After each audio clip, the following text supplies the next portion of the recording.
शांति। जो आज का विषय है, भविष्य हमारे हाथ में है। भविष्य को उज्जवल करना चाहते हो, भविष्य जीवन को श्रेष्ठ बनाना चाहते हो, दिव्य बनाना चाहते हो, लेकिन उसके लिए एक उलझन है, तकलीफ है, क्योंकि बहुत सारे बातें हम सुनते हैं। इंग्लिश में कहते हैं उसको too many cook spoil the pot. एक बर्तन में बहुत प्रकार का खाना बनाओ तो बर्तन खराब होता है। दूध के लिए अलग है, सब्जी के लिए अलग है। तो ऐसे यहाँ भी बहुत कुछ सुनते हैं, तो क्या करे क्या छोड़े, तो उलझन होता है। जैसे खाने के थाली में बहुत खाना दिया, बहुत वैरायटी है, क्या खा लो क्या छोड़ू। तो इसके लिए यहाँ इतनी सरल भाषा है, स्पष्ट है, कोई उलझन नहीं है। अगर कोई उलझन है, कंफ्यूजन है, कोई बात समझ में नहीं आया, उसकी भी विधि विधान है। तो सबसे पहले है ब्रह्मा कुमारी के अंदर, ईश्वरीय विश्वविद्यालय के अंदर कोई दुनिया का ज्ञान नहीं है, कोई शास्त्रों का इधर का नहीं है।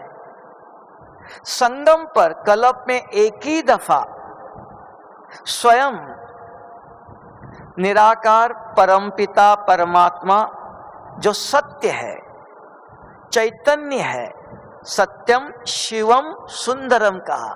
सत्यम रामम सुंदरम नहीं कहा, सत्यम शिव, सत्य है। तो वो ज्ञान का सागर है और इस संगम पर उसका कर्तव्य है, क्या है? पतित आत्मा को पावन करना। शरीर की बीमारी, शरीर के लिए कुछ नहीं। उसके लिए आज बाबा ने एक बहुत अच्छा पॉइंट सुनाया, देखना मुरली में क्या कहा। आज भक्ति में बलि चढ़ाते हो, उससे कुछ नहीं मिलेगा। क्यों? आप पूछेंगे आज मंदिर में जाओ, सोना हीरा सारा मंदिर में चढ़ता है। कितने लोग मंदिर में भीड़ है, यात्राएं करते हैं।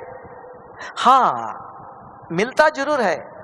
बच्चे परीक्षा में पास हो गया, बच्चों की शादी हो गया, मुझे मकान मिल गया, मकान बना के दिया बाबा ने। ट्रेन में जाना था, बाबा ने टिकट दे दिया बनाकर। ये अल्पकाल की प्राप्ति मंदिरों में पूजा पाठ बलि ये सब करने से मिलता है। नहीं, ऐसा नहीं। वर्तमान के लिए कुछ ना कुछ मिलता है, अल्पकाल की प्राप्ति है। लेकिन शिव बाबा जो आया सारे कल्प के लिए, आत्मा के अंदर जो पाप है, काम और क्रोध, ये दुख, अशांति, दरिद्रता, बीमारी, सबका कारण वो सदा के लिए मिटाने के लिए आया है। ये दोनों में अंतर है। इस ईश्वरीय विश्वविद्यालय में भगवान आके क्या करता है? किसी की बीमारी ठीक नहीं करता है। आज बीमारी हो, दूसरा आ जाएंगे कल। किसी को पैसा नहीं देता है, खाना नहीं देता है, कुछ नहीं। पतित आत्मा को पावन करता है, ये याद रखना अच्छी तरह से। आप पूछेंगे पतित आत्मा कौन? जब रात को सोते हो, देखो किस प्रकार के स्वप्न आते हैं, कहीं से नहीं आते हैं। आंखें बंद करके सोए हो। इस शरीर में आने के बाद जो जो कर्म किया वो सारा स्वप्नों में दिखाई देता है। अगर काम और क्रोध, चार प्रकार के स्वप्न हैं, काम और क्रोध के स्वप्न आते हैं, उसका नाम पतित आत्मा, पाप आत्मा। और इस ब्रह्मांड के अंदर ऐसी व्यवस्था है, आपके पास सोना हीरा महल, एसी कमरा, डनलप गद्दी सब कुछ है। अगर अंदर पाप है, उसका सुख भोग नहीं सकते हो। घर में शांति नहीं, नींद नहीं। आज ये बीमार हो गया, कल एक्सीडेंट हो गया, आज ये हो गया। क्योंकि इस ब्रह्मांड के अंदर व्यवस्था है कि पुण्य आत्मा ही इस सृष्टि की संपत्ति का, सुख का अनुभव कर सकता है। सृष्टि के अंदर जो सुख है, आपके पास धन है, जमीन है, परिवार है, बच्चे हैं, सब कुछ है, उसका सुख कौन अनुभव कर सकता है? जिसके अंदर काम और क्रोध के पाप नहीं है, पुण्य आत्मा ही उसका सुख अनुभव कर सकता है। नहीं तो आज कली की दुनिया में देख लो, करोड़ोंपति है, बच्चे हैं, डनलॉप गद्दी है, कार है, सब कुछ है। आज ये बीमार, आज ये शुगर बीमारी, आज ये नहीं खा सकता है, वो नहीं कर सकता है। तो सब कुछ होते हुए भी जीवन में शांति और सुख नहीं है। तब बाबा ने कहा, मैं आता हूं, बच्चों को सोना हीरा कुछ नहीं देता हूं। किसी की शरीर की बीमारी डॉक्टर ठीक करेगा, मैं सिर्फ पतित आत्मा को पावन करने आया हूं। ये अच्छी तरह से याद रखना। शिव बाबा का इस धरती पर, संगम पर एक ही कार्य है, पतित आत्मा को पावन करना। उसकी विधि बताता है तो उसकी दवाई भी देता है। सुप्रीम सर्जन है वो। क्या विधि? एक ही विधि है ब्रह्मा कुमारी इसके अंदर, ईश्वरीय विश्वविद्यालय में। क्या विधि है वो? रोज मुरली में आता है, आत्मा समझ मुझे याद करो तो मेरे शक्ति से विकर्म पाप विनाश होंगे। अपने अपनी चाहे लाख करो चतुराई, ये लेप मिटे ना रे भाई। कुछ भी कर लो। और देखो, रावण किसको याद करता था? शिव को याद करता था ना। रावण किसको याद करता था? क्या हुआ उसका? अभी हम भी शिव को याद करते हैं तो हमारा भी क्या होगा? रावण की जैसी गति होंगी ना। हाँ, रावण को शिव बाबा ने विधि नहीं बताई थी। विधि बताई थी रावण को? नहीं। तो बच्चों को, आज बच्चों को, बाकी को नहीं, दुनिया के बच्चों को पता नहीं, वो रावण के दुनिया के विधि पर चलते हैं। तो यहां शिव बाबा ने आके विधि बताया। तो उस विधि की क्या विधि है? वो आत्मा समझो। और यहां आत्मा समझने की भी विधि है। आत्मा कैसे? भाई माता जी दिखाई दे रही है, मैं माता जी हूं, ये भाई है, ये भाई कहता है मुझे समझो। आपको कैसे समझो? मैं पूछता हूं, भाई जी आपका नाम, आप कहां से आए हो, आप क्या करते हो? दोनों भाई है, लेकिन ये भाई का नाम अलग है, ये भाई का गांव अलग है, ये भाई का काम अलग है। तो मैं कौन सी आत्मा हूं? पूछो अपने आप को, क्योंकि हर एक जानता है, किसी को पता नहीं।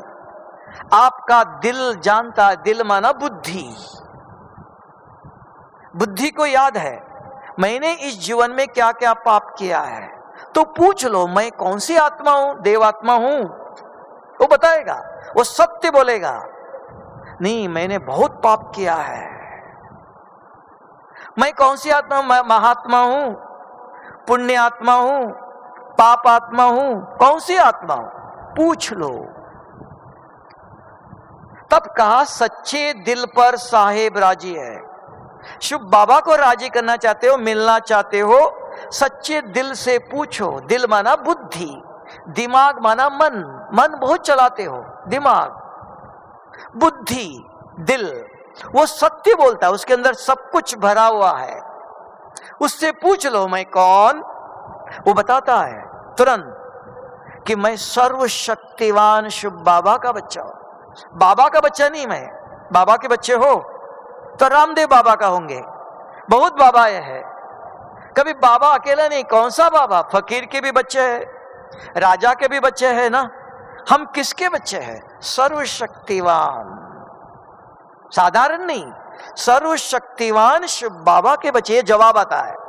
फिर मेरा रूप पूछ लो, तुरंत बुद्धि कहेंगे मैं एक सफेद चमकता हुआ सितारा। फिर पूछो मेरे गुण, अभी मैं शांत नहीं हूं, अभी पवित्र नहीं, मैं था सत्युग में, मैं शांत था, पवित्र था, अब मुझे बनना है। फिर मैं कहां से आया? परम धाम से आया। ये आत्मचिंतन पहले रोज चाहिए।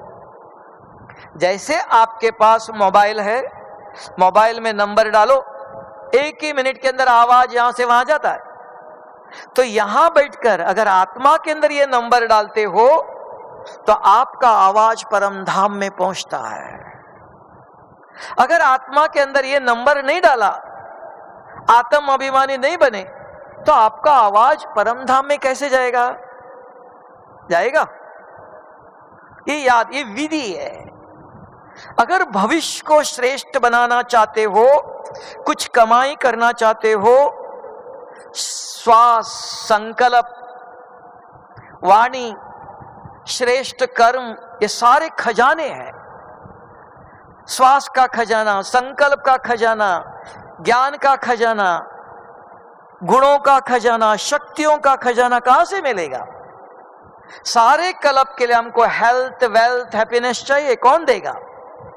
ऊपर से दवाई आएंगी, खाना आएगा? नहीं। संगम पर बीज बोलो। जो संगम पर बीज बोते हो, ये कल्प वृक्ष है, सारे कल्प के लिए आपको हेल्थ, वेल्थ, हैप्पीनेस देगा। अगर संगम पर किसी कारण से बीज नहीं बोया, तो इनको गरीब किसने बनाया? किसने बनाया गरीब? क्यों गरीब हुए? दान, संगम पर दान नहीं किया।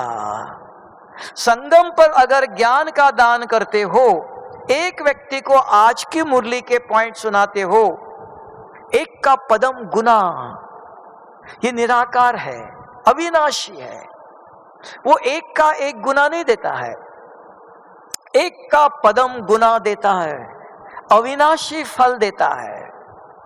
तब बाबा ने आज कहा, बहुत दफा कहा, बच्चे गृहस्थ में रहो, सब कुछ करते रहो, सिर्फ एक ही काम करो, हर संकल्प में, हर कदम का उसको, हर संकल्प में, हर श्वास का, ये श्वास नहीं, संकल्प रूपी आत्मा का श्वास, हर संकल्प में, हर सेकंड में शुभ बाबा को याद करो। शुभ बाबा देख रहा है, उसने मुझे ये कहा था, शुभ बाबा आप मुझे देख रहे हो, आपने ये कहा था, आपने ऐसे कहा था।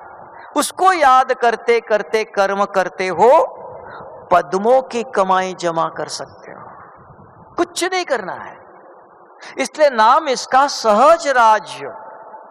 देखो एक उदाहरण बताता हूं। माताजी क्या करती थी, ज्ञान में आने से पहले घर के सामने कोई भी आया खाना देती थी ना। आज 1 साल हो गया ज्ञान में आए, ब्रह्मा कुमारी आश्रम में जाते हो, मुरली सुनते हो, योग करते हो, और अभी भी घर के सामने वही फकीर, वही गरीब आता है। माताजी अभी भी खाना देती है, पहले भी देती थी, तो दोनों में अंतर है। माताजी तो वही है, वो फकीर, वो गरीब, जो भी पहले आता था वो आज भी आ रहा है, तो दोनों वही है। अंतर क्या है? सिर्फ माताजी पहले ज्ञान नहीं था, अभी 1 साल हो गया ज्ञान सुना, और अभी भी उनको रोज कभी भी आता है खाना देती है, दान करते। दोनों में अंतर है। हाँ, ये अंतर जानना। माताजी भी वही है, वो गरीब भिखारी आता वो भी वही है। अंतर, पहले जब वो आता था, अरे ये साधु है, ये फकीर है, उसके शरीर को देखती थी और खाना देती थी। एक का एक गुना मिलता था, फल मिलता था, एक का एक ही गुना। और अभी वही आता है। अभी माताजी को ज्ञान मिला तो उसको देखते, अरे ये भी तो शिव बाबा का बच्चा है, उसको देखते शिव बाबा याद आया, खाना दे दिया, पद्मों की कमाई जमा हो गई। इतना सिंपल है।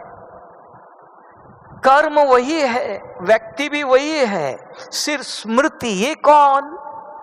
पहले हम शरीर को देखते थे, हम दान देते थे, अभी वही व्यक्ति है। बाबा ने ज्ञान सुनाया, रोज मुरली सुनती है, ये सब शिव बाबा के बच्चे, यहां रावण का बच्चा कोई नहीं है।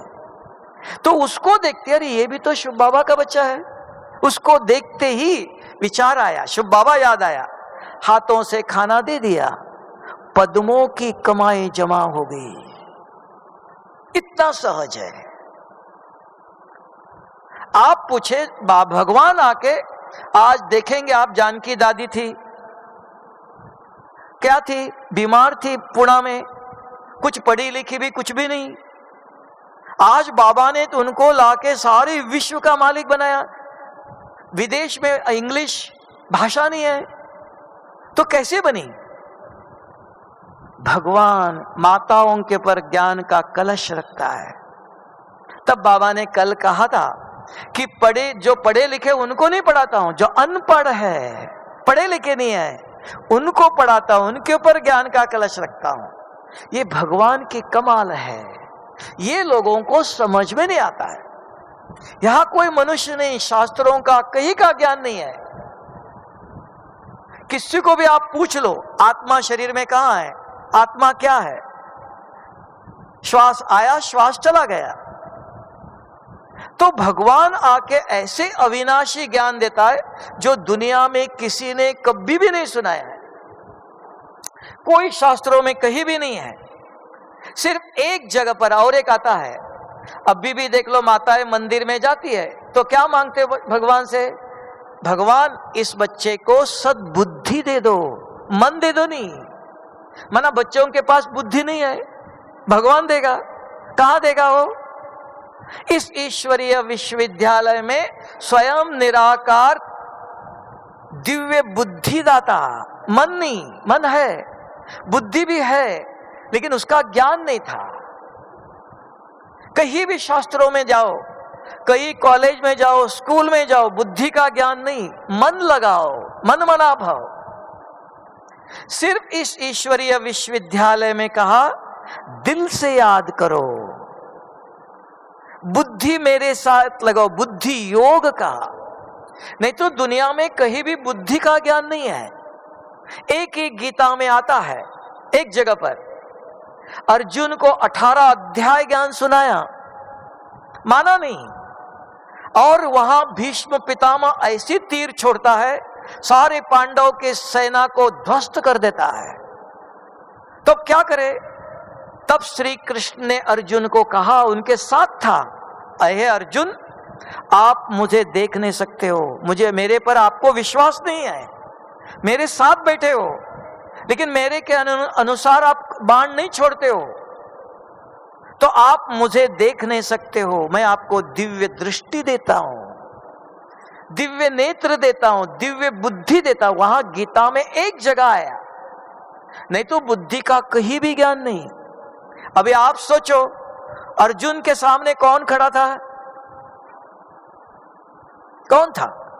आप भी हम भी कहते भगवान श्री कृष्ण खड़ा है ना? और स्वयं भगवान श्री कृष्ण ने अर्जुन को कहा, हे अर्जुन, आप मुझे देख नहीं सकते हो। तो अर्जुन किसको देख रहा था? कभी सोचा? अर्जुन के सामने कौन था? तब कहा विश्व में ऊपर कौन रहता है? निराकार।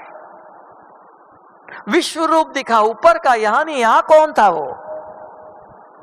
तब कहा दिव्य बुद्धि। यहां भी शिव बाबा कहां है? ऊपर है। कौन देखेगा? बुद्धि। रात को कौन देखता है? आंखें बंद करके सोए हो, बुद्धि नेत्र देखता है। ये शरीर को कौन चलाता है? कौन कहता आपको इधर देख लो? बुद्धि के अंदर विचार आता है, हाँ वो आने वाले थे, आए कि नहीं है, बार बार उधर देखते रहो। बुद्धि बताती है, आंखों को घुमाती है। तो बुद्धि के अंदर अगर ज्ञान चाहिए, अगर आज जो मुरली सुनी कोई फायदा नहीं, लिखी कोई फायदा नहीं, अगर एक मुरली के पॉइंट आज मुझे बाबा ने क्या कहा था, यहां से सुनते सुनते, मुरली सुनते सुनते आज मुझे ये काम करना है, आज बाबा ने बहुत अच्छी बात बताया, यहां से बाहर जाते ही कोई भी मिला, देखो आज बाबा ने बहुत अच्छी बात बताया। नाश्ता कर रहे हो और कोई मिला, उनको भी बता, आज देखो बाबा ने बहुत अच्छी बात बताया। दिन में खाना खाते समय कोई मिला, आज देखो बाबा ने बहुत अच्छी बात बताया। रात तक, सोने तक, दिन में 3-4 दफा औरों को और आज के मुरली के पॉइंट सुनाते हो, आपके अंदर खजाना जमा हो गया, अविनाशी खजाना है। और ये बुद्धि के अंदर होता है। तो बुद्धि क्या करेंगे आपको? ये देखना नहीं, ये खाना नहीं, ये सोचना नहीं। तो बुद्धि के अंदर ज्ञान गया, तो बुद्धि आपको रोकेंगी। शरीर के अंदर, घर के अंदर सफाई कौन करता है? जिसकी बुद्धि स्वच्छ है, घर साफ स्वच्छ है। तो ये शरीर को, घर को भी कौन साफ करेगा? बुद्धि। जिस बुद्धि के अंदर ज्ञान गया उसको कभी भी बीमारी नहीं होंगी, वो शरीर को स्वच्छ रखता है। ये नहीं खाना, ये खाएंगे तो ये होगा। यहां किडनी के अंदर कुछ जमा हुआ है, उसको साफ करेगा, क्योंकि बुद्धि के अंदर ज्ञान है। ये शरीर रूपी मकान को स्वच्छ कौन करता है? तब बाबा ने कल कहा था, योग से आप आयु बढ़ा सकते हो। योग से क्या होता है? विकर्म विनाश होता है, पाप खत्म हो गया, तो बुद्धि के अंदर ज्ञान बढ़ गया। वो ज्ञान आपको कहता है ये नहीं खाओ, ये खाएंगे तो ये होगा। शरीर के अंदर कुछ भरा है, इसको खाली करेगा अपने आप। रात को सोते समय मशीन काम करता है, वो बुद्धि करती है। अगर बुद्धि के अंदर ज्ञान नहीं है तो बीमारियों का कारण कौन? किसने खाना खाया? शरीर ने खाया। कौन गुस्सा करता है? सारी बीमारी दुखों का, अपना भविष्य बिगाड़ने का, अकाले मृत्यु का कारण कौन? अगर ध्यान से गाड़ी चलाता है तो एक्सीडेंट होगा। एक्सीडेंट होने का कारण क्या? बीमारी का कारण क्या? सबका कारण बुद्धि के अंदर ज्ञान नहीं है। तब का कर्म भ्रष्ट, धर्म भ्रष्ट। तो भगवान आकर के ऐसा ज्ञान देता है, ऐसी बुद्धि का पहला ज्ञान देता है। फिर उसके अंदर क्या रखो? रोज एक मुरली के पॉइंट रखो, एक ही बस। तो बार बार अपने को पढ़ाओ, औरों को भी पढ़ाओ। आपकी बुद्धि भी स्वच्छ हो गई। वर्तमान जो बुद्धि कर्म बोलेंगे औरों को ज्ञान देंगी। दान किया आपने, आज बाबा ने कहा विश्व महाराजन कौन बनेंगे, कैसे बनेंगे? तो ज्ञान दान करो। ज्ञान दान करेंगे, सारे कल्प आपको याद रखेंगे। देखो इन्होंने मुझे ये कहा था, खाना सवेरे दिया, शाम को फिर भूख लगेंगी, सदा तो नहीं देंगे आप। तो ये ज्ञान अविनाशी फल देता है। फिर कोई पूछेगा योग कैसे करना है, वो भी सुनाएंगे आप। विकर्म विनाश हो जाएंगे। आज बाबा ने कहा कि कैसे याद करना चाहिए तो विकर्म विनाश हो। बहुत जन्मों का बोझ है, जानते हैं हर एक, कैसे मिटे? तो विधि, अगर आप विधि पूर्वक योग करते हो, अपने को आत्मा समझ शिव बाबा को याद करते हो, तो उसके शक्ति से, शिव बाबा कौन? पवित्रता का सागर है, शांति का सागर है, आनंद का सागर है। एक एक शक्तियों का मंथन करते हो, बुद्धि के अंदर चलता है। शिव बाबा कौन? पूछा, बुद्धि कहेंगे हाँ उस दिन बताया था। शिव बाबा पवित्रता का सागर, वो कहता है मेरे जैसे पवित्र बनो। तो सोचो बाबा आपके जैसे पवित्र कैसे बनो? किसमें पवित्र बनो? मुझे क्या करना चाहिए? अब बात करो उनसे। तो बुद्धि चलती है, उसको कहते हैं मंथन, उसको कहते वृत्ति। वृत्ति से वातावरण बनता है, पावरफुल वाइब्रेशंस बनते हैं। मन में किया तो पावरफुल वाइब्रेशन नहीं बनते हैं, तब का वृत्ति से वातावरण बनता है। तो मन प्रश्न करता है, बुद्धि जवाब देती है। यहां राजयोग की ये विधि है। योग में जब बैठते हो एक ही मन नहीं, मैं आत्मा हूं, ज्योतिर्बिंदु, अरे आज उसको फोन करना था, आज ये काम करना था, माया रावण व्यर्थ क्यों आ रहा है? ये शिव बाबा ने बताया हुआ राजयोग नहीं है। शिव बाबा ने बताया मन बुद्धि मेरे से जोड़ो। तो इधर योग करने की विधि, जब अमृत वेले और शाम को योग में बैठते हो, तपस्या का, अपने आप से पूछो मैं कौन? बुद्धि जवाब देगी, वो सत्य बोलती है। तो मन और बुद्धि एक हो गई, एकाग्रता। तब माया रावण व्यर्थ कोई विचार नहीं आएंगे। मेरा रूप पूछो, वो बताएगा। बुद्धि को यूज करो, नहीं तो बुद्धि शांत थोड़ा समय, उसके बाद नींद आएंगी, उसके बाद और कोई विचार आएंगे। नींद आने का कारण, अगर किसी से बात करते रहो तो नींद आएंगी। योग रात को नींद किया है, अभी क्यों नींद आ रही है? क्योंकि अब अपने आप से बात नहीं करते हो, ध्यान नहीं है।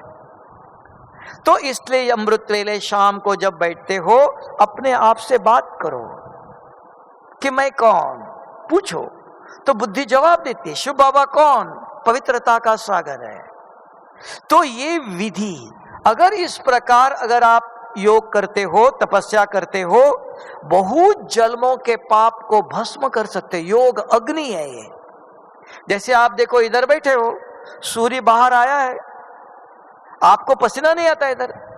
अगर 2 मिनट बाहर जाके बैठो धूप में, कुछ नहीं करना, उधर बैठना है, सूर्य की किरणें पड़ती है, चाहो या नहीं चाहो पसीना निकल जाता है।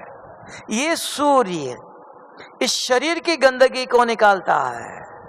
वो भी सूर्य है, सर्वशक्तिवान है। वो किसका पसीना निकालता है? आत्मा का पसीना निकालता है, शरीर का नहीं। शरीर का ये निकालता है, वो आत्मा का। इसलिए कहा आत्मा समझ के बैठो और उसकी चिंतन करो तो उसकी शक्ति। तब का योग अग्नि, बीज रूप स्थिति, ज्वालामुखी कुछ नहीं है, सहज है। आराम से बैठकर अपने आप से बात करो, शिव बाबा से बात करो। बस 5 मिनट, 10 मिनट, 15 मिनट, आधा घंटा, जितना करना चाहते हो। एक एक शक्तियों के ऊपर मंथन करो। शिव बाबा कौन? पवित्रता का सागर, शांति का सागर, आनंद का सागर, ज्ञान का सागर। एक एक शक्तियों के ऊपर मंथन करो। कौन सा ज्ञान है उसके पास? वो कैसे आनंदित रहता है? वो कौन सा ज्ञान सुनाता है? वो शांति कौन सी है? कौन सी शांति है उसके पास? कौन सी पवित्रता है उसके पास? क्योंकि आज भी बाबा ने कहा जब तक पवित्र नहीं बने तो मेरे पास नहीं आ सकते हो। पवित्र बनकर पवित्र दुनिया में जाना है। तो पवित्र कैसे बनो? बाबा से पूछो। तो पवित्रता का सागर है, वही निवारण देगा ना, वही रास्ता बताएगा। तो यहां बैठकर अगर उसका चिंतन करते हो, आपका जैसे मोबाइल में डाला नंबर, आपका आवाज चला जाता है। तो ये भी पहले 5 नंबर चाहिए, आत्मचिंतन चाहिए। दुनिया के अंदर आत्मचिंतन अलग, यहां अलग है। तो स्वयं भगवान आके पढ़ाता है मैं कौन, पूछना। तो बुद्धि, मन बुद्धि को यूज करना है। तो आप अनेक जन्मों का जो पाप को मिटाकर अपना जीवन को उज्जवल बना सकते हो। लेकिन अभी क्या हुआ कि YouTube पर ये मिल रहा है, वो उसने ऐसे कहा, उसने ऐसे कहा। YouTube पर कौन ज्ञान सुनाता है? किसका ज्ञान है? कौन सुनाने वाला? कौन? मार्केट में बहुत कुछ सामान मिलता है, कौन देने वाला है? परमानेंट दुकान वालों के पास जाओ, अगर कल खराब हो गया उसको बता सकते हो। रास्ते पर जो रेगड़ी वाला होता है उससे लिया, वो बेचा चला गया। अगर चीज खराब हो गया कल किसको पूछेंगे? चलते फिरते किसी का नहीं। शिव बाबा की मुरली के अंदर क्या आता है? हमको भगवान की मुरली चाहिए और किसी का नहीं चाहिए। कि किसी का ज्ञान चाहिए? बताओ माताएं, बताओ। शिव बाबा का ज्ञान चाहिए क्या और कुछ का चाहिए? जो समझते नहीं और किसी का बहुत अच्छा हो, चटपटा होता है, वो चाहिए, वो हाथ उठाओ। जैसे आप मार्केट में बाहर के चीज खा लो, चटपटा बहुत अच्छा लगता है, घर में माताजी बनाती है वो ठीक नहीं है। हाँ, कहाँ का खाना चाहिए? बाहर का चाहिए। भाई बताओ, बाहर का मार्केट वाला बहुत अच्छा होता है, थोड़ा पसीना भी उसके अंदर होता है, हाँ गर्मी में निकलता है, बहुत टेस्टी लगता है वो, है ना। तो शुद्ध अन्न, तब कहा घर में माताजी आपके युगल जो खाना बनाती स्वच्छता से, सफाई से, तब कहा ये स्वच्छता, ये पवित्रता है। दुनिया में पैसा कमाना उनको, आपके शरीर को नहीं देखना है टेस्टी कैसे बने। तो इसके लिए अन्न की शुद्धता, मन की शुद्धता। किसी को देखते ही पहले सुनाया ये शिव बाबा का बच्चा है। हाँ, बहुत गुस्सा करता है, बहुत खराब है। अगर बच्चा बहुत खराब है किसको बताएंगे? बच्चों को कुछ बता सकते हो? माँ बाप को बताएंगे, माताजी देखो आपका बच्चा कितना परेशान करता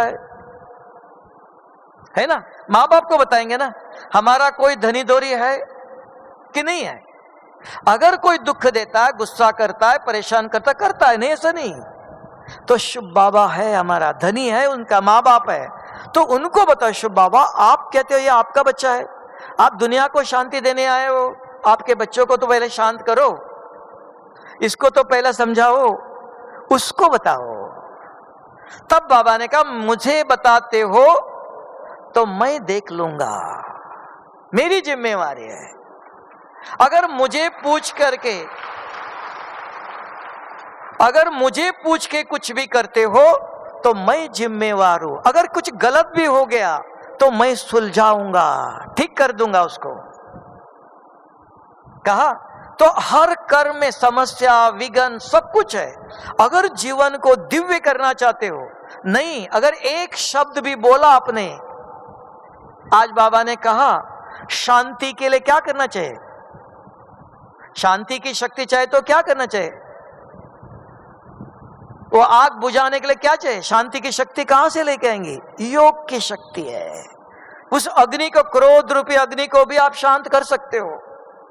अगर एक शब्द बोल दिया, एक बूंद तेल का डाल दिया, 5000 साल के लिए हिसाब किताब बन गया।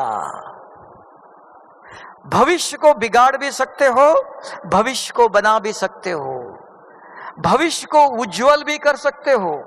आपके हाथ में तकदीर है, भाग्य आपके हाथ में है, लेकिन किसके हाथ में बताओ, किसके हाथ में है? जो शिव बाबा की मुरली रोज सुनते हैं और बुद्धि में याद रखते हैं, औरों को दान करते हैं, वो बच्चे, सभी नहीं, बाकी सभी बच्चे तो बहुत है, वो बच्चे हैं जो ज्ञान सुनते हैं और याद रखते हैं और औरों को सवेरे से शाम तक दान करते हैं, तो उनके बुद्धि में ज्ञान की धारणा है। अगर ज्ञान बुद्धि में है तो आपकी दृष्टि, आपके बोल, आपके कर्म अपने आप परिवर्तन होंगे। तो बोलने वाला कौन, क्या बोलना चाहिए, क्या नहीं बोलना चाहिए, तब कहते हैं सोच समझ के बोलो, समझ बुद्धि। श्रेष्ठ कर्म कहा, श्रेष्ठ कर्म कौन करेगा, भ्रष्ट कर्म कौन करता है? बुद्धि के अंदर ज्ञान है, ये श्रेष्ठ ज्ञान है, तो कर्म श्रेष्ठ होगा। अगर बुद्धि के अंदर ज्ञान नहीं है तो क्या होगा, भ्रष्ट ज्ञान कर्म होगा। दोनों कर्म होते हैं, भ्रष्ट भी श्रेष्ठ भी। अगर भविष्य को उज्जवल बनाना चाहते हो, दिव्य बनाना चाहते हो, पुण्य आत्मा बनना चाहते हो, तो बुद्धि के अंदर ज्ञान चाहिए। मुरली सुनी हमने, लिख के रखी है, किसके लिए? पैसे है, बैंक में है, मार्केट में जाओ सामान मिलेगा, पैसा दे दो सामान ले लो। पैसे साथ में चाहिए, इसे ज्ञान भी लिख के रखा है, डायरी में लिख के रखा है, किसके लिए है वो? सामने कोई आया, तुरंत उसको ज्ञान का एक पॉइंट सुनाओ, देखो आज बाबा ने ये कहा, उसका चेहरा देखो खुश हो जाता है। आपको भी लगता है मैंने कुछ सेवा किया। गुलजार दादी बोलती थी शुरू में कि खुशी बांटो। हमने कहा दादी को खुशी कहाँ मिलती है, कैसे बांटू, कहाँ मिलती है?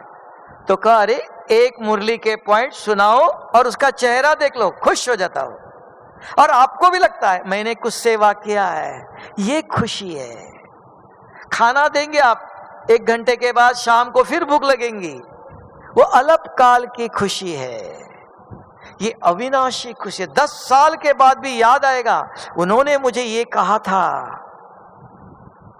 तो ऐसे अविनाशी ज्ञान रत्न का दान करो अगर भविष्य उज्जवल बनाना चाहते हो। नहीं तो इसने ऐसे कहा, उसने ऐसे कहा, क्यों कि वो 4 प्रकार की बातें आती है मुरली के अंदर, बहुत लोग भी सुनाते हैं। एक उलझन क्यों हो रही है, कंफ्यूजन क्यों हो रहा है? एक कहता है ड्रामा फिक्स, हू बहु रिपीट होंगे। आप यहां बैठे थे, यहां ही होंगे वापस 5000 साल के बाद भी जरूर। आप यहां बैठे, आपका वीडियो निकल गया, वो ऐसे रहेगा। अगर वो वीडियो वाला भाई आपका वीडियो का एडिट करता है, आपका चित्र निकाल देता है, हो सकता है ना, तो निकल चेंज हो गया।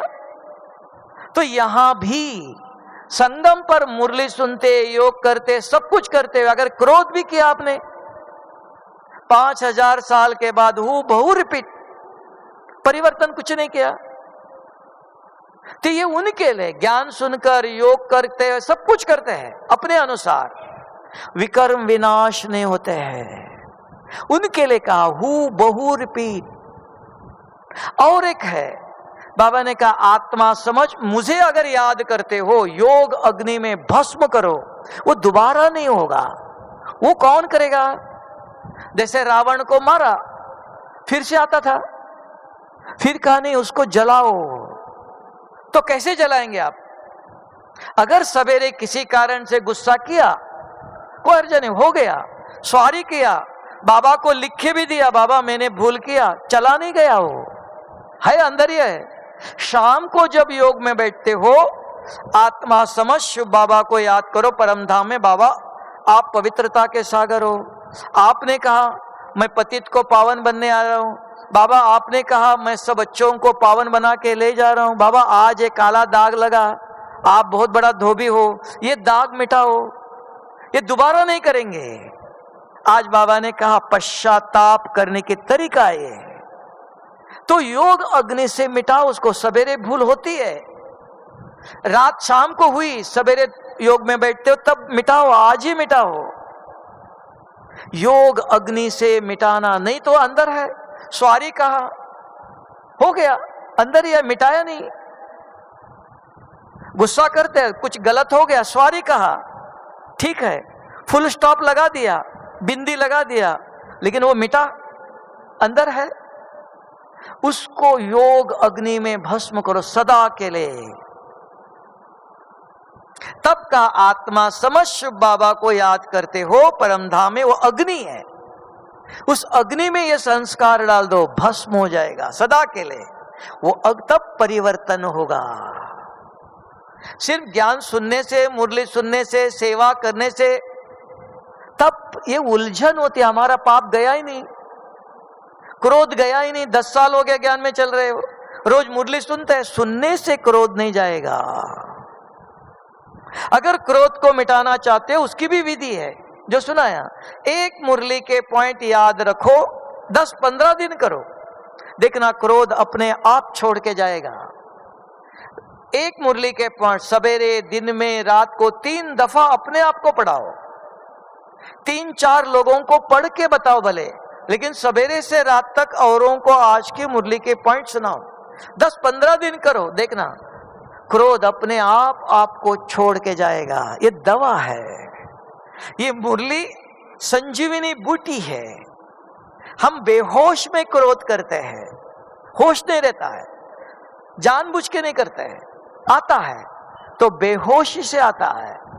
तो ये मुरली संजीवनी बूटी, अगर मुरली बुद्धि में है तो होश में रहते हो, जोश में रहते हो, जागृत रहते हो। तो वहां ये सामने परिस्थितियां आती क्रोध की, तो भी आप नियंत्रण करते हो, नहीं करना है, बाबा देख रहा है। शिव बाबा ने कहा था मेरे बच्चे सदगुरु के निंदक नहीं बनो। भगवान के बच्चे क्रोध कर रहे हो, नहीं करना है, आपको रोकेगा।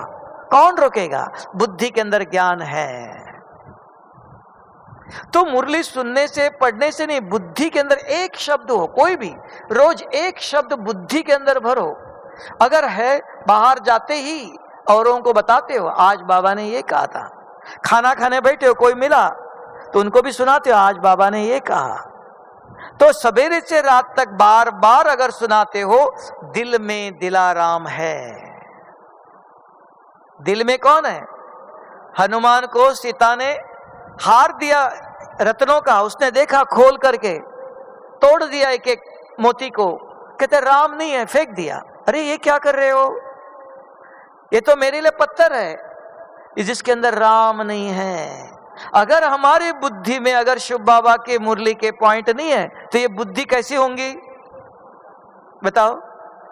दिव्य बुद्धि होंगी? कैसी होंगी? पत्थर बुद्धि कहेंगे। बाबा ने कहा पत्थर बुद्धि को पारस बनाने आया हूं।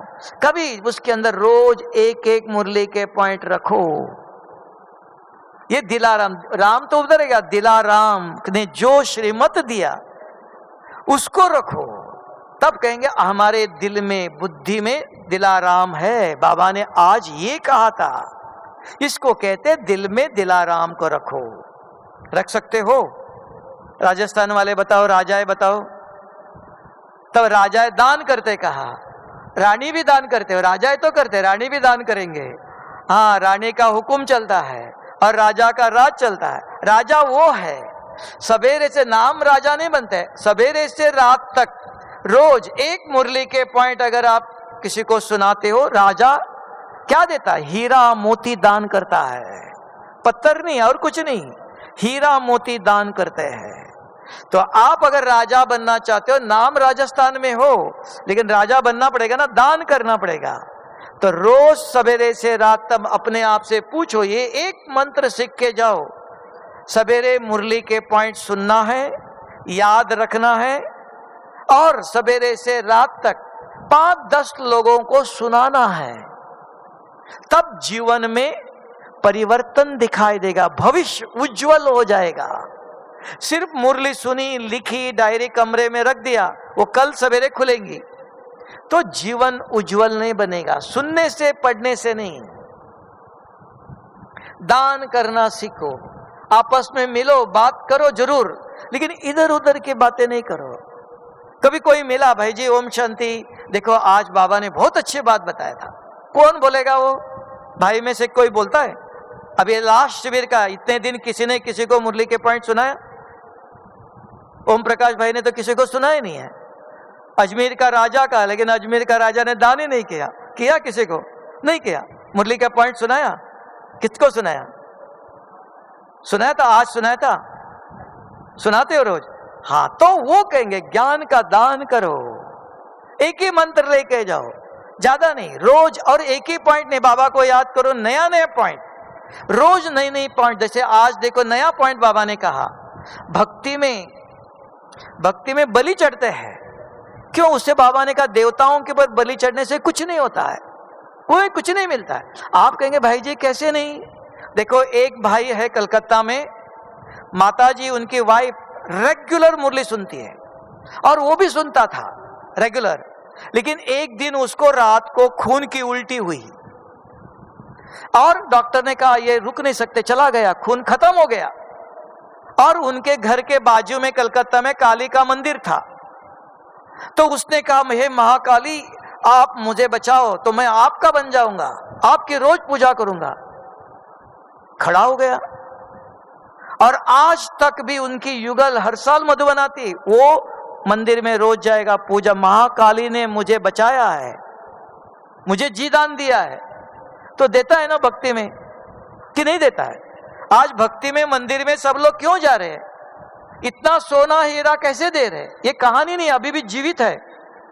दोनों युगल कलकत्ता में जीवित है, काली मंदिर के बाजू में ही। आज बाबा ने याद किया, बलि चढ़ाते देवी पर। हाँ, एक जन्म, क्या उसका क्रोध गया, विकर्म विनाश हुआ, पाप मिटेगा? हाँ, तो अल्पकाल के लिए कोई ना कोई, मेरे बच्चों की शादी हुई, बच्चों को नौकरी मिली, कुछ तो कुछ प्राप्ति तो होती है अल्पकाल के लिए, लेकिन क्रोध मिटा, बहुत जन्मों के पाप मिट गया नहीं। तो भक्ति में अल्पकाल की चीज मिलती है। यहां शिव बाबा आत्मा के अंदर जो पाप भरा है उसको सदा के लिए मिटा देता है। ये दोनों में अंतर जानना चाहिए। तब बाबा ने आज कहा इसके ऊपर चिंतन करना चाहिए। बाबा आपने क्या कहा आज मुरली में, कि देवियों के ऊपर, देवताओं के ऊपर बलि चढ़ाते हो तो कुछ नहीं, तो बाबा ने कहा उससे कोई फायदा नहीं। तो आप सोचो फायदा क्या है, नुकसान क्या है? तो किसके ऊपर बलि चढ़ना चाहिए? तो क्या है वो, भक्ति क्या है, ज्ञान क्या है? तो सोचेंगे, चिंतन, ऐसे नए पॉइंट मुरली से ले लो, आप भी सोचो, तब आपकी बुद्धि चलेंगी, नहीं तो बुद्धि नहीं चलती। सुना, लिख के रखा, हो गया। और औरों के साथ डिस्कशन करो, आज बाबा ने ये क्या कहा, इसका अर्थ ये है, डिस्कशन करो, तब चेहरे पर चमक आती है, खुशी है। ये खुशी खुराक है।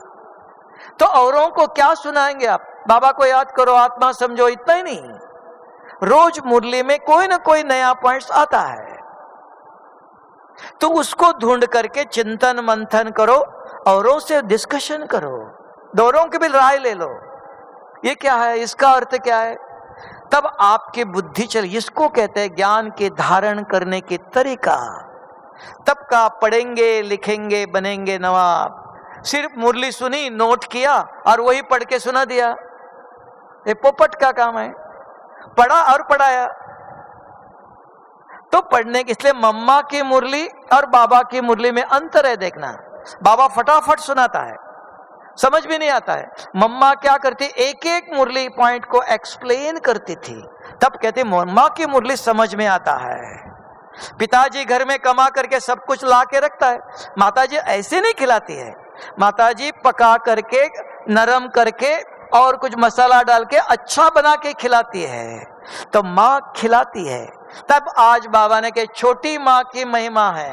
कौन सी छोटी माँ है और बड़ी माँ कौन है? हाँ, मम्मा हर ज्ञान को स्पष्टीकरण करके समझाती थी। तो आप भी अभी मम्मा डे मनाएंगे, आप सिर्फ मम्मा डे मनाने से कोई फायदा नहीं। मम्मा क्या करती थी वो मुझे करना है, तब कहेंगे आप भी भारत माता जगदम्बा सबकी मनोकामनाएं पूर्ण करने वाले। कहती ये माता जी बहुत अच्छा ज्ञान सुनाती है, ये भाई बहुत अच्छा एक्सप्लेन करता है। सिर्फ मुरली का पॉइंट सुनाया हो तो आप, मैंने पढ़ा हुआ है, सुना हुआ है, आप कुछ मसाला लगाओ, कुछ एक्सप्लेनेशन करो, तब कहेंगे बहुत अच्छा समझा रहे हैं, है ना। तब इसको कहा ज्ञान सुनाने का तरीका चाहिए। इसलिए मम्मा की मुरली सबको पसंद क्यों आती थी कि एक्सप्लेन करते थे। तो आप भी रोज एक मुरली अपना भाग्य बनाना चाहते हो। बाबा ने कहा कुछ करना नहीं, संसार में रहो, सब कुछ कर्म करते हो, संसार को संभालो, सब कुछ कर्म करते रहो, कुछ छोड़ना नहीं, कोई चीज छोड़ना नहीं। लेकिन एक काम करो, सिर्फ रोज एक बूंद ले लो और वो बूंद अपने आप को पढ़ाते हो, क्योंकि लोगों को पढ़ाना सबसे सहज काम है और सबसे कठिन है अपने आप को पढ़ाना। रोज अपने आप को पढ़ाते रहो, आज बाबा ये कैसे करो, ये कैसे करो, खाना बनाओ, कपड़े धो लो, घर की सफाई करो, गाड़ी चलाओ, खेती में काम करो, बिजनेस करो, सब कुछ करते रहो, कुछ छोड़ना नहीं। अपने आप से बात करते, बाबा ये कैसे करो, ये कैसे करो, आपने कल ऐसे कहा था, परसों ऐसे कहा था, ये कैसे करो। फिर अगर कुछ उलझन है वो भी बता, कुछ उलझन है किसको पूछेंगे। आज बाबा ने कहा ये बाप टीचर सदगुरु एक ही है, तो बाबा के कमरे में बैठो, बाबा आप इनके तन में आते हो और आपने आज मुरली में ऐसे कहा, इसका अर्थ क्या है, ये कैसे करो। बाप हमारा टीचर है, बाबा के कमरे में बैठो, बाबा को पूछना और चुप रहना, देखते रहो, आपको अपने आप टचिंग, बच्चे इसका अर्थ ये है। अगर नहीं समझ में आया कल मुरली में आएगा, कल नहीं आएगा, 2 दिन के बाद आएगा। भगवान के घर में अंधेर नहीं है, थोड़ी देरी होती है, कल नहीं तो परसों, 2-3 दिन के अंदर आपको किसी न किसी द्वारा या मुरली के द्वारा सुनाएगा जवाब।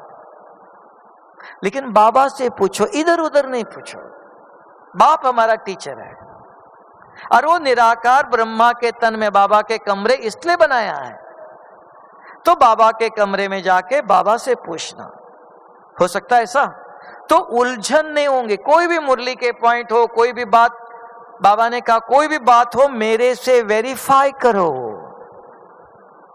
मैं हूं इधर, मैं कहीं गया नहीं, इधर ही ऊपर ही हूं, देखता हूं, सब कुछ देखता रहता हूं, तो मेरे से पूछो, वेरीफाई करो। बाबा इन्होंने ऐसे कहा, इन्होंने ऐसे कहा, ये कैसे करो। सवेरे शाम बाबा के कमरे में बैठो, बाबा से वेरीफाई करो। कर सकते हो कि तकलीफ है? हो सकता है ऐसा। आप पूछेंगे बाबा कहाँ सुनता है, जवाब ही नहीं देता है। हाँ, बाबा जवाब ही नहीं देता है। बाबा ने कहा जवाब बाबा कैसे देगा, भाषा से नहीं देता है, शक्ति देता है, हल्का कर देता है, निवारण कर देता है। जवाब नहीं देता है, मुख से नहीं बोलता है, लेकिन हल्का करता है, तुरंत शक्ति देता है, तुरंत प्रबंध करता है कुछ ना कुछ, अगर जरूरी है तो। समझ में आया? तो इसके लिए तरीका जानना चाहिए कैसे बाबा से रूरियान करना है। तो उलझन, बहुत सारे मुरलियों के अंदर उलझन होता है, ये क्यों, ये क्या, उसने ऐसे कहा। तब का सब उलझन को समाप्त करो। सहज विधि है, सवेरे और शाम आत्मा समझ शिव बाबा को याद करो बस। उसने कहा मैं पतित को पावन करता हूं, और ज्ञान चाहिए कि दोबारा मेरे से कोई भी पाप न हो, गलत न हो। बुद्धि के अंदर एक बूंद रखो, 2 ही काम किया तो बस, कोई उलझन नहीं। लेकिन बहुत कुछ सुनते रहेंगे ना, तो क्या करो क्या छोड़ो, तो उलझन होती है। समझ में आया? ओम शांति। अभी 2 मिनट शांत होके बैठो, आंखें खोलकर। कोई सोए हुए तो जागृत रहो, किसी को नींद आई हो, और शिव बाबा को धन्यवाद दे दो। शिव बाबा को देगी ना, शिव बाबा का ज्ञान है, ठीक है।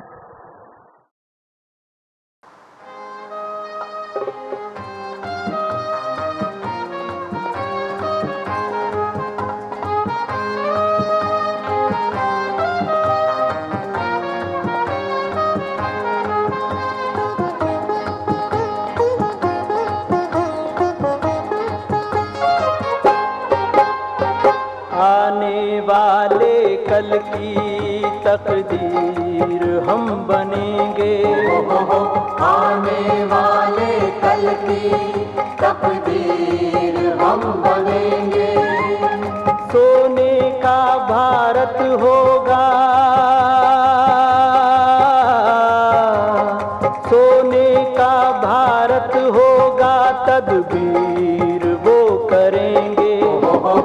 आने वाले कल की तकदीर हम बनेंगे। आने वाले कल की तकदीर हम बनेंगे।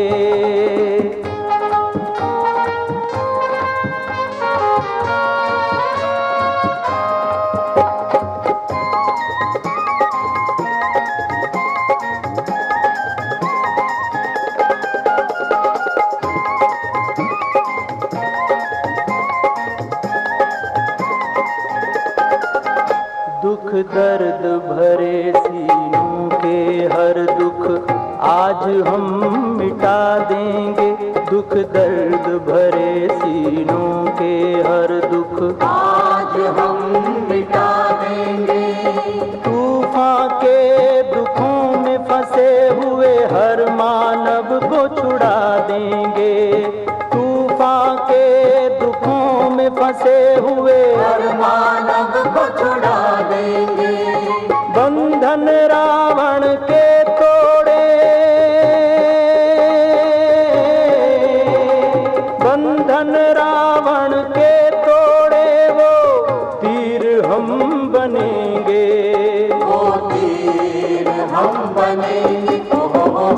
आने वाले कल की तकदीर हम बनेंगे।